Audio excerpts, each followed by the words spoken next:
നോമ്പിൻ്റെ മുമ്പ് എടുത്തുള്ള വീഡിയോ ആട്ടത്. ചക്ക കിട്ടിയിട്ടുണ്ടായിരുന്നു. അപ്പോൾ ആദ്യം വിചാരിച്ചു തേങ്ങയും പച്ചമുളകൊക്കെ ഒതുക്കി വെക്കാമെന്ന് വിചാരിച്ചു. പിന്നെ വിചാരിച്ചു അല്ലാതെ തന്നെ വറവിട്ടെടുക്കാമെന്ന് വിചാരിച്ചു. അപ്പോൾ ചക്കയൊക്കെ നീളത്തിലാണ് അരിഞ്ഞെടുത്തിട്ടുള്ളത്. അരിഞ്ഞ് വെച്ചപ്പോഴേക്കും വാരി കൊണ്ടുപോകാൻ കുഞ്ഞിപ്പൂച്ച വന്നിട്ടുണ്ട് കേട്ടോ.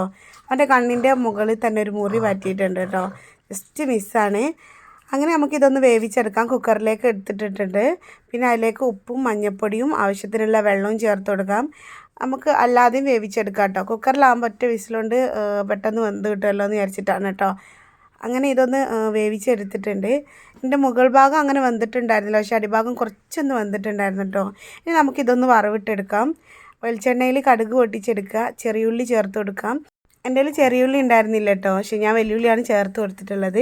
ഇനി അതിലേക്ക് കറിവേപ്പിലയും നമ്മൾ മുളക് പൊടിച്ചതും ചേർത്ത് കൊടുക്കാം കേട്ടോ. ക്രഷ്ഡ് ചില്ലി അത് ചേർത്ത് കൊടുക്കുമ്പോൾ ഒരു പ്രത്യേക ഫ്ലേവർ ആയിട്ടത്. ഇനി അതില്ലെങ്കിൽ പച്ചമുളക് ചേർത്ത് കൊടുത്താലും മതി. പക്ഷെ ഇതാകുമ്പോൾ ഒരു വേറെ തന്നെ ഫ്ലേവർ ആട്ടോ. അപ്പോൾ ഇങ്ങനെ ട്രൈ ചെയ്ത് നോക്കാത്തവരുണ്ടെങ്കിൽ ഒന്ന് ട്രൈ ചെയ്ത് നോക്കാം കേട്ടോ. ഭയങ്കര ടേസ്റ്റ് ആട്ടോ. അപ്പോൾ വീഡിയോ ഇഷ്ടമായി ലൈക്ക് ചെയ്യുക, ഷെയർ ചെയ്യുക, കമൻറ്റ് ചെയ്യുക, അതുപോലെ ചാനൽ സബ്സ്ക്രൈബ് ചെയ്ത് സപ്പോർട്ട് ചെയ്യുക. അപ്പോൾ ഓക്കെ, ബൈ.